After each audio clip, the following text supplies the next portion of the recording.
전에 헤롯이 그 동생 빌립의 아내 헤로디아의 일로 요한을 잡아 결박하여 옥에 가두었으니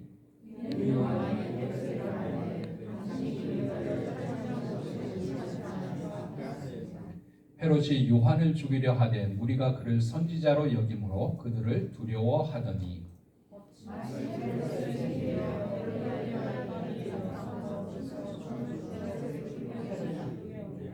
헤롯이 맹세로 그에게 무엇이든지 달라는 대로 주겠다고 약속하거늘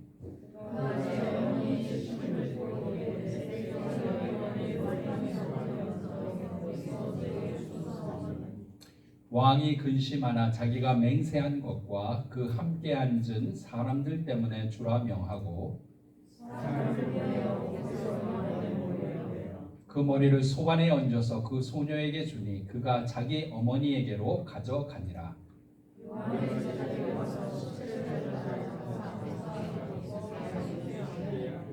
예수께서 들으시고 배를 타고 떠나사 따로 빈들에 가시니 무리가 듣고 여러 고을로부터 걸어서 따라간지라.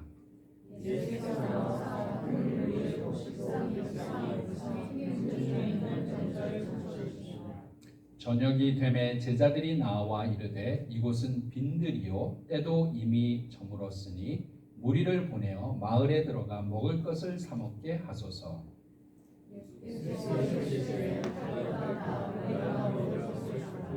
제자들이 이르되 여기 우리에게 있는 것은 떡 5개와 물고기 2마리 뿐이니이다.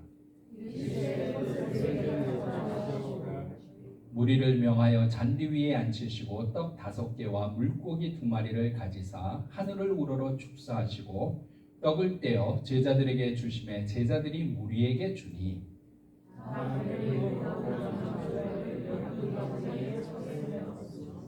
같이 읽겠습니다. 먹은 사람은 여자와 어린이 외에 5,000명이나 되었더라. 아멘. 하나님의 말씀입니다. 우리 함께 기도하겠습니다. 하나님 아버지 감사합니다. 오늘 또 이렇게 주의 강단에 주님의 거룩함이 내리시는 이 자리에 섰습니다. 하나님, 저희 인간적인 생각과 판단과 모든 논리를 파하시고 오직 하나님의 말씀과 하나님의 은혜와 성령의 음성을 저희에게 들려주시옵소서. 주님 의지하고 나아갑니다. 예수 그리스도의 이름으로 간절히 기도합니다. 아멘. 할렐루야. 아멘. 예, 오늘 여러분 또다시 이렇게 성전에서 뵈니까 너무 좋습니다. 우리 다시 옆에 계신 분과 한번 인사할까요? 당신을 보니 개나리를 보는 것 같습니다. 네? 네. 개나리를 보는 것 같습니다. 네. 너무 긴데요? 너무 길어요. 그래요. 봄이 왔어요. 주님 안에서 우리가 여러분의 얼굴에 꽃을 보는 것 같습니다. 감사합니다. 오늘 성경 본문이 마태복음 14장 1절에서 21절인데 전반부에는 세례 요한과 헤롯 왕의 이야기가 나오고 후반부에는 예수님의 오병이어의 기적이 나오고 있어요. 이 본문을 제가 한두 주 같이 보면서 하나님의 공동체의 모습은 무엇일까라는 관점으로 말씀을 함께 나누기를 소망합니다. 제가 목련타운 한인교회에 온 지가 이제 횟수로 보니까 한 5년 차 벌써 된 것 같아요. 근데 늘 본문을 읽을 때마다 하나님의 공동체를 그려보게 되고 우리는 어떤 공동체가 되고 있는가, 또 하나님의 눈에는 어떻게 우리가 비춰지고 있는가 늘 묵상하게 됩니다. 그래서 이번 주도 말씀을 준비하면서 참 많이 회개했어요. 우리의 공동체가 하나님 보시기에 아름다운 공동체로 지금 만들어지고 있는가? 참 많이 부족한 것 같아요. 아름다운 하나님의 공동체를 우리가 소망하며 꿈꾸고는 있는데 현실적으로 부족한 점이 많고 연약한 점이 참 많이 있다. 그런 생각이 드는 거예요. 일일이 지적하자면 너무너무 많은 것이 사실입니다. 그러나 그럼에도 불구하고 소망을 가지고 낙심하지 않고 나아가는 것은 하나님께서 먼저 저희 부족함을 만져주시고 우리의 연약함과 우리의 부족함을 다 하나님이 거두어 주시고 이 공동체를 하나님이 보시기에 아름다운 공동체로 만들어 가시겠다는 소망이 우리 안에 있다는 사실입니다. 할렐루야. 그래서 그 마음이 정말 귀하고 그 마음이 우리가 품어야 되는 마음이 아닌가 생각이 드는 거예요. 그래서 오늘 본문을 보면서 제가 여러분과 함께 나누고 싶은 것, 우리 모개타운 한인교회를 바라보시는 하나님의 마음, 어떤 공동체가 되기를 원하시는가? 우리 함께 따라하겠습니다. 하나님의 긍휼의 마음을 가지기를 원합니다. 하나님의 긍휼의 마음을 가지기를 원합니다. 그것이 우리에게 소망이 되기를 하나님께서 원하신다. 그런 말씀이 오늘 말씀 준비하면서 제 마음에 오게 됩니다. 우리 13절, 14절 함께 읽도록 하겠습니다. 13절 읽겠습니다. 예수께서 들으시고 배를 타고 떠나사 따로 빈들에 가시니 무리가 듣고 여러 고을로부터 걸어서 따라간지라. 예수께서 나오사 큰 무리를 보시고 불쌍히 여기사 그 중에 있는 병을 자를 고쳐 주시니라. 아멘. 불쌍히 여기사 He had compassion 이라고 되어 있어요.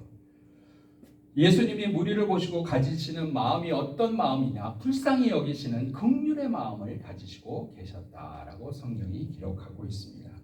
우리가 세상을 살아가면서 어떤 마음으로 살아가야 하는가? 또 다른 사람을 어떤 마음으로 우리가 바라봐야 하는가? 오늘 성경이 우리에게 전해주시는 말씀은 어떤 마음이라고요? 불쌍히 여기는 마음, 긍휼히 여기는 마음을 가지고 바라봐야 한다. 그렇게 말씀하고 계시는 거예요. 한 2주 전쯤에 제가 안 집사님하고 뭘 사러 간 일이 있었어요. 하이웨이 길에 들어가는 모퉁이에 거기는 이제 들어가기 전에 차들이 정체가 되어 있는 구간이 있는데 거기에 한 노인이 팻말을 들고 이렇게 서 있는 것을 봤습니다. 보통 뭐라고 적혀 있죠? I'm homeless. I need your help. 뭐 그런 식으로 푯말이 적혀 있는 것을 보게 돼요. 여러분들도 아마 운전하시면서 그런 분들을 자주 보셨을 겁니다. 저도 자주 그런 분들을 보았는데 대부분은 어떻게 해요? 그냥 지나치며 아무런 생각이 없었던 적이 많았던 거예요. 뭐 제가 가는 길이 바쁘기도 하고 뭐 그 사람은 늘 거기 서 있는데 내가 꼭 도와야 하나 그런 이성적이고 논리적인 생각으로 지나쳤던 일이 많이 있었다는 겁니다. 근데 그날은 이상하게 마음이 너무 참 그 사람 안 됐다. 그런 마음이 드는 거예요, 갑자기. 그래서 갑자기 차를 세우고 창문을 열고 지갑에서 돈을 꺼내서 드리려고 지갑을 열어보니까 돈이 어때요? 하나도 없는 거예요, 지갑에. 그래가지고 이거 어떡하나 해서 안 집사님한테 참 죄송하게도 안 집사님 혹시 돈 있으세요? 그리고 제가 돈을 빌렸어요. 돈을 빌려서 전혀 의도한 게 아닙니다. 전혀 의도가 없었어요. 그 돈을 빌려서 그 팻말을 들고 있는 노인에게 주었던 기억이 있습니다. 어쨌든 오늘 말씀을 준비하면서 그 생각이 나는 겁니다.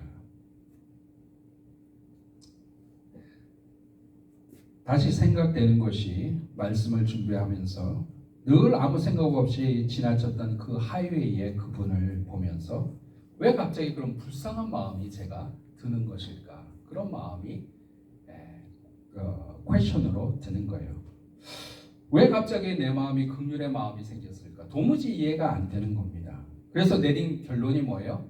도무지 아무리 생각해도 내 마음이 왜 갑자기 그 사람이 불쌍한 마음이 드는지 모르겠다. 그 불쌍한 마음 결론은 하나님이 주신 마음이다. 그거밖에 결론이 없다는 결론을 내렸습니다. 하나님이 주시지 않으면 내가 맨날 바쁘게 내 목적을 향해서 그냥 지나가던 그 길인데 갑자기 서가지고 내 마음에 저 사람 너무 불쌍하다. 그 마음이 생겼다는 결론이에요. 근데 더 감사한 것이 무엇인 줄 압니까? 더 감사한 것은 그 긍휼의 마음, 얼마 안 되는 돈이지만 드리고 나서 차를 운전하는데 제 마음이 너무 뜨거워지는 거예요. 너무 따뜻해지는 것을 제가 느끼게 되는 것입니다. 오늘 예수님의 마음도 그런 마음이 아니었을까 생각이 됩니다. 빈들에 갈 곳을 몰라 정처하며 예수께 나오는 그 수많은 무리를 보면서 불쌍히 여기는 그 긍휼의 마음, 예수님의 마음은 얼마나 뜨거웠을까, 그런 마음이 드는 것입니다. 이 불쌍히 여기는 마음, 긍휼의 마음은 헬라어 원어로 보니까 스플라그 크니조마이라는 말이에요. 그런데 이 말은 헬라어 또 스플라그 크나라는 말에서 나왔는데, 스플라그 크나라는 말은 창자라는 말이에요. 그래서 우리가 언젠가도 말씀을 드렸는데, 스플라그 크니조마이라는 말은 이 창자가 끊어지는 듯한 그런 말이 되는 것입니다. 결국 헬라어에서 이 말은 인간의 감정의 중심이 창자에 있는데, 창자가 끊어지듯이 그 사람들의 아픔을 내 아픔으로 받아들이는 예수님의 컴패션, 불쌍히 여기는 마음이라고 말씀을 하시는 거예요. 한자 성어에도 우리가 그런 말이 있어요. 단장지통, 뭐죠? 장이 끊어지듯 아프다라는 말인데, 같은 의미라는 거예요. 상대방의 아픔을 내 아픔으로, 창자가 끊어지는 것 같은 아픔으로 여긴다, 그런 말이라는 거예요. 또 생각해 보면 예수님이 뭐 그렇게 창자가 끊어지듯이 무리가 오는 걸 보고 아프셨을까 생각이 들면서도, 그 의미는 뭐예요? 예수님이 그 사람들의 아픔을 내 아픔처럼 여기고 아파하셨다라는 그 의미를 이야기하고 있다는 사실입니다. 이 긍휼을 여기시는 마음은 단순히 병자와 가난한 자, 육신과 물질의 빈곤의 문제가 아니라는 점을 우리는 특별히 오늘 본문을 통해서 기억했으면 해요. 마태복음 9장 36절에 이렇게 기록하고 있습니다. 예수께서 무리를 보시고 불쌍히 여기시니 이는 그들이 목자 없는 양과 같이 고생하며 기진함이니라. 목자 없이 가는 인생들이라는 거예요. 인생의 방향을 잃고 어디를 갈지 몰라 방황하는 인생들이 저 앞에 있다는 겁니다. 세상적인 삶에 내 목적을 맞추고 어떻게든 견뎌보려고 애쓰는 인생들, 그러나 너무 지쳐있는 인생들이 내 앞에 지금 서 있다는 거예요.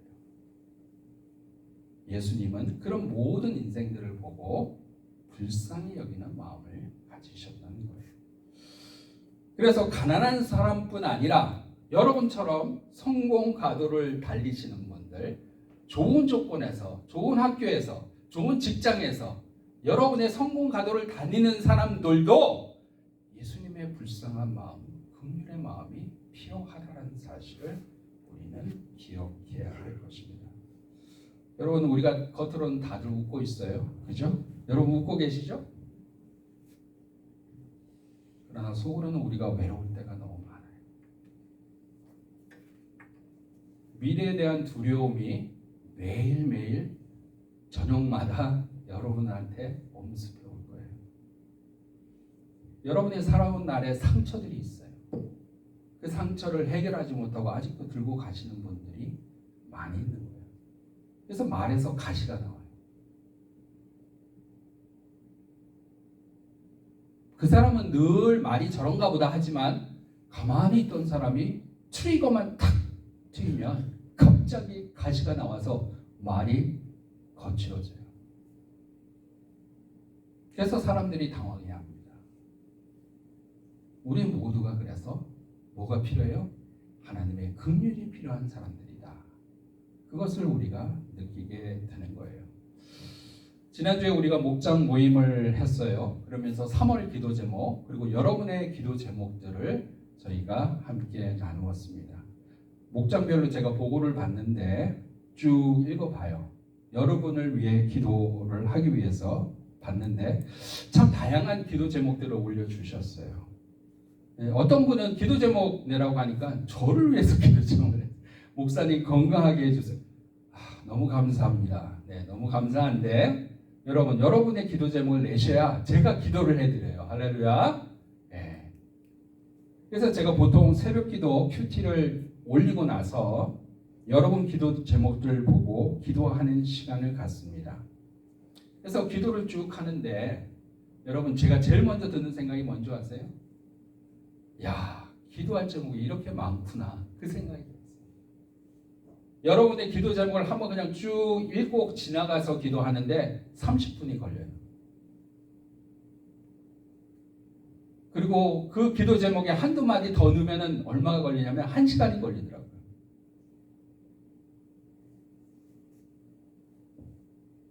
그러면서 생각되는 게 그런 거예요. 야, 내가 목회자로서 우리 성도님들을 위해서, 여러분을 위해서 뭘 해드릴 수 있겠습니까?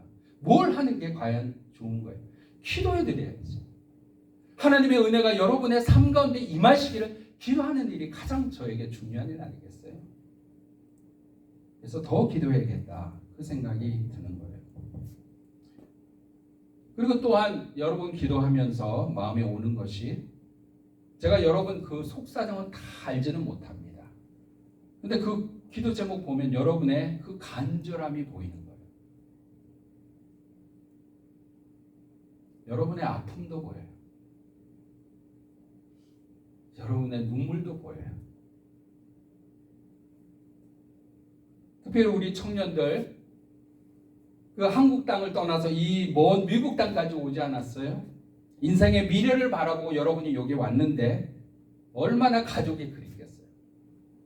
지금 집에 있으면 된장국에 따뜻한 밥을 엄마한테 얻어먹을 텐데 피자에다가 햄버거만 지금 먹고 있어요. 영어를 잘하시는 우리 청년들도 계셔요. 근데 영어가 아직은 힘든, 그래서 스트레스로 다가오는 청년들도 있어요. 왜 나는 아직 이걸 못하지?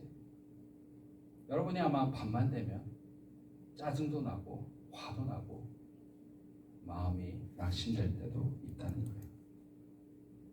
그런 여러분의 눈물이 그 기도 제목 놓고 기도하는데 보이는 겁니다.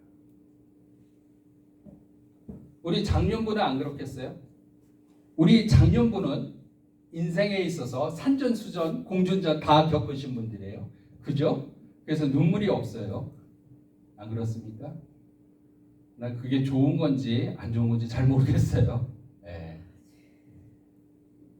근데 어쨌든 우리 장년부도 문득문득 기도하시면 하나님께서 여러분의 인생을 파노라마처럼 기도 순간에 보여주실 때가 있어요. 그냥 살아온 인생이 그냥 쭉 보이는데 기도하다 그거 다 훑어보면 남는 것이 뭐예요? 주님, 내 인생이 이렇군요. 예, 내 인생이 지금까지 목자 없는 양처럼 그냥 이렇게 살아왔군요. 여기까지 온 것만 해도 다행이네요, 주님. 그렇게 주님 부르면 그때서야 눈물이 불쑥 솟아날 때가 있다라는 사실입니다. 여러분, 하나님의 이 긍휼의 마음은 여러분이 그 눈물을 보시는 마음이라는 거예요. 그래서 주님한테 우리가 다가오면 주님이 뭐라고 했어요? 늘 많이 힘들었지? 그러면서 등들여 주시는 겁니다. 그 하나님의 마음이 우리를 불쌍히 보는 하나님의 긍휼의 마음이라는 사실입니다. 우리가 사는 이 세상이 그렇게 쉬운 세상, 만만한 세상이 아니에요. 현대 사회의 특징을 3가지 키워드로 정의하면서 사람을 평가한다고 이야기합니다. 첫째는 usefulness. 이 사람이 유용하냐, 쓸모가 있느냐, 그걸 가지고 따진다는 거예요. 그래서 이제 쓸모가 없다 그러면 어떻게 돼요? 제거되는 거예요. 나가라는 거예요. 한국의 명태가 그렇지 않습니까? 당신 이제는 좀 나이가 드셨으니 물러나시죠. 명태의 자리로 가는 겁니다. 두 번째는 efficiency. 얼마나 효과적이냐. 이걸로 판단이 된다는 거예요. 최소한의 비용을 들여서 최대한의 결과를 내는 게 이 땅의 논리라는 거예요. 그런 거 아닙니까? 회사에 보면 늘 그런 사람이 있어요. 여러분이 직장 생활 해보시면 회사에서 아주 열심히 해요. 근데 뭐 결과가 없는 사람이 있어요. 네. 아주 열심히 하는데 간단한 도표 하나 만드는데 일주일이 걸리는 사람이 있어요. 참 사람 좋은 사람이에요. 근데 좋은 사람이면 뭐예요? 잘리기 일보 직전이라. 세 번째는 뭐예요? 컴페티션. 얼마나 경쟁력이 있는가 그렇게 얘기를 합니다. 그래서 경쟁력 쌓으려고 우리 뭐예요? 스펙을 쌓는 거 아니에요? 하나라도 놓치면 안 돼요. 왜요? 내가 놓치는 순간 누군가는 그 스펙을 지금 쌓고 있는 거예요. 그래서 이 세상은 쉬운 세상이 아니라는 거예요. 물론 어떤 분들은 그렇게 얘기할 수도 있어요. 그런 세상에서 살아남아야 결과물도 내고 그리고 삶의 의미도 찾는 것 아니겠습니까? 교수도 되고 직장도 좋게 가고 부자도 되고 대통령도 돼야 뭔가 할 수 있지 않습니까? 여러분 열심히 하지 말라는 얘기가 아니에요. 그 열심으로 세상에 우리의 마음을 뺏기지 말라는 거예요. 그 속에 매몰되지 말라는 얘기예요. 결국에는 뭡니까? 경쟁에 살아남았다는 그 사람도 잠깐 있다가 물러나가는 사람이에요. 그게 세상의 구조라는 거예요. 영원한 만족과 영원한 평강이 우리에게는 세상에서 주어질 수 없다는 것을 기억해야 하는 사실입니다. 아이러니하게도 2000년 전 헤롯 왕 때도 별반 다를 것이 없다는 생각이 듭니다. 왕의 권좌를 유지하기 위해서 컴페티션, 자기를 반대하는 자들은 어떻게 해요? 잘라내야 돼요. 세례 요한, 하나님의 거룩한 선지자 아닙니까? 진리를 표하며 토했던 하나님의 선지자도 음식 쟁반에 목이 날라갔어요. 경쟁자는 쳐내야 되는 거예요. 이 헤롯 왕의 마음을 성경은 무엇이라고 합니까? 우리 5절 한번 읽어볼까요? 같이 읽겠습니다. 헤롯이 요한을 죽이려 하되 무리가 그를 선지자로 여김으로 그들을 두려워하더니. 우리 9절 읽겠습니다. 시작. 왕이 근심하나 자기가 맹세한 것과 그 함께 앉은 사람들 때문에 주라 명하고 염려하고 근심하는 마음이 헤롯 왕의 모습이라는 거예요.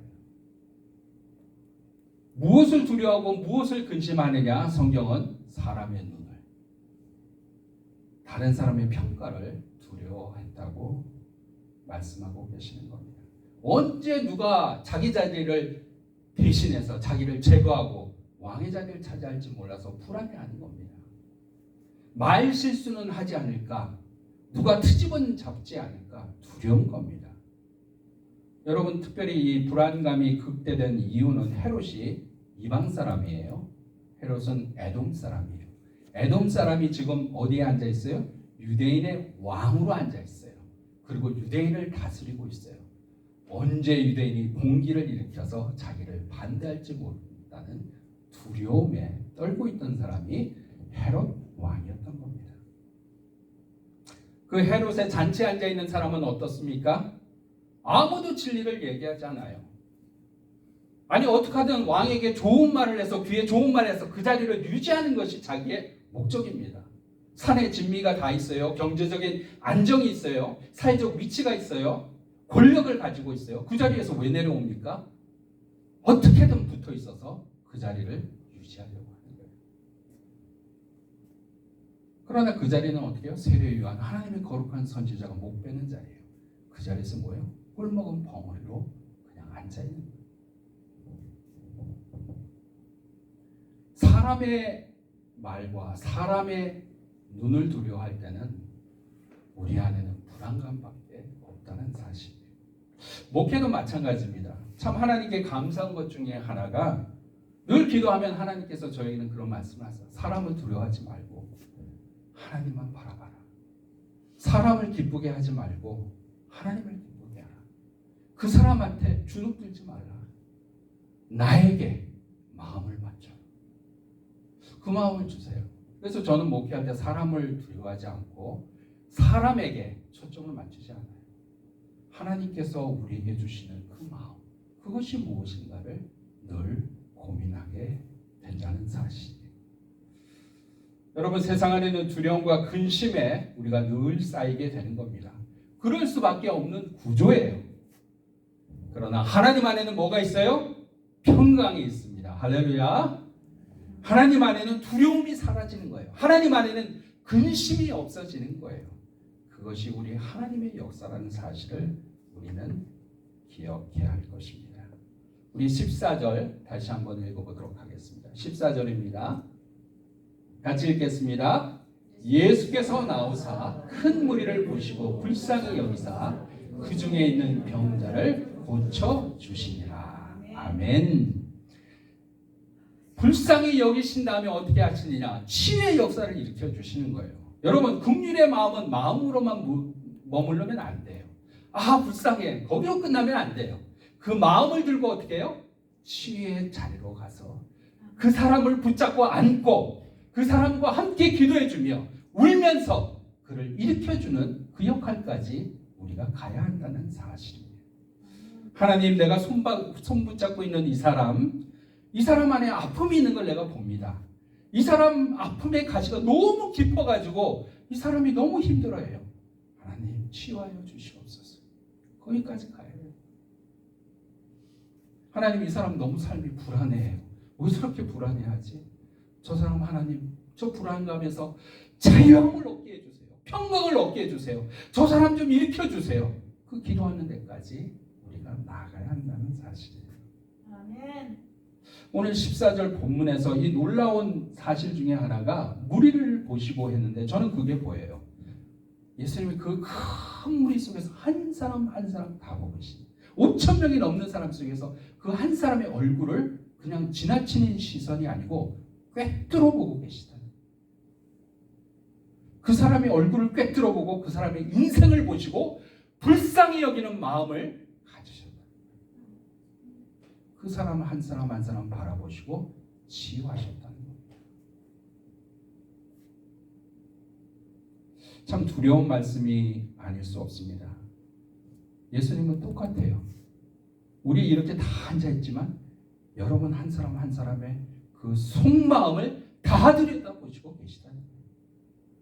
그리고 그것을 다 읽고 계시고 그것을 하나님께서는 치유하시기를 원하신다는 사실을 우리는 기억해야 하는 것입니다. 사랑하는 여러분, 하나님의 공동체는 어떤 공동체입니까? 하나님의 공동체는 나 잘할 수 있어. 그런 공동체가 아니에요. 내가 그래도 좀 알고 있지. 그런 공동체가 아니라는 거예요. 왜 저 사람 저거밖에 못해? 왜 저러지? 이런 공동체, 하나님의 공동체 아니라는 겁니다. 하나님의 공동체는 많이 힘들었지. 그래, 여기까지 오니라고 수고했다. 그래, 이제는 나하고 함께 가자. 그 예수님의 손을 느끼는 공동체, 그 예수님의 손을 붙잡는 공동체라는 사실이에요.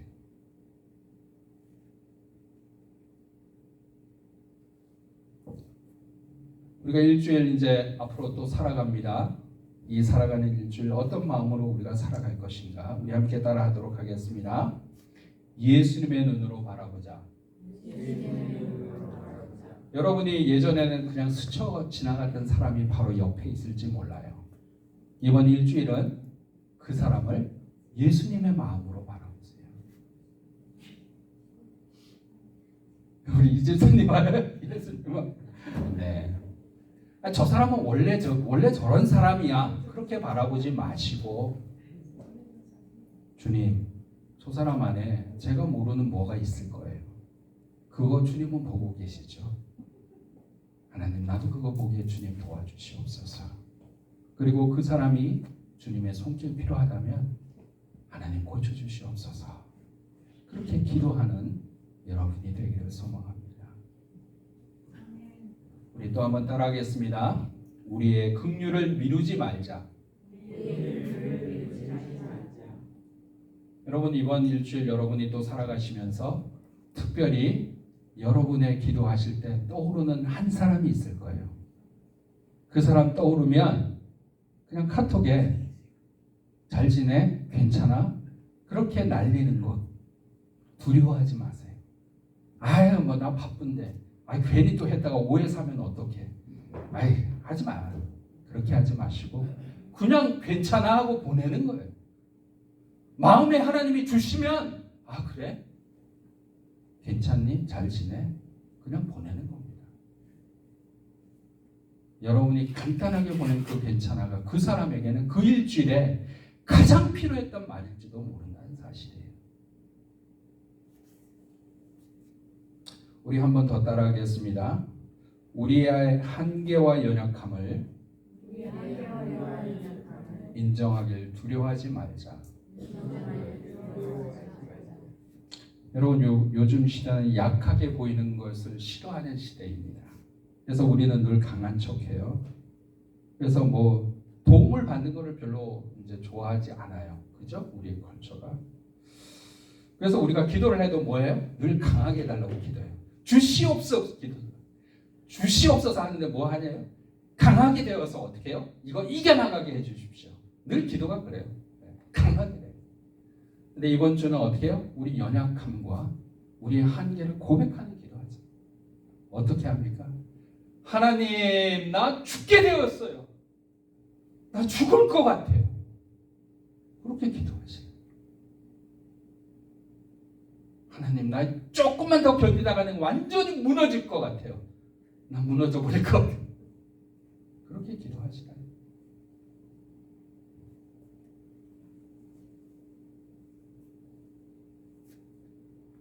하나님 나 웃고 있지만 정말은 울고 싶어요. 하나님 나 지금 버티고는 있는데 조금만 더 있다가 나 완전히 무너질 것 같아. 그 기도 들으시라.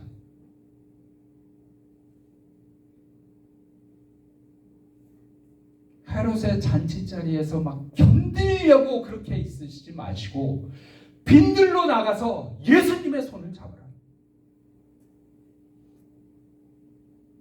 그렇게 나가면 긍휼의 자리예요. 주님의 만지심이 있어요.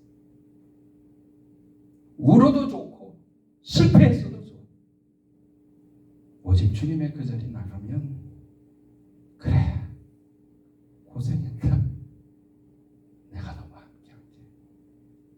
하나님의 치유의 손길이 여러분과 함께 하실 겁니다. 이번 일주일 그런 하나님의 긍휼을 체험하시는 한 주간 되시기를 간절히 소망합니다. 아멘. 우리 기도하겠습니다.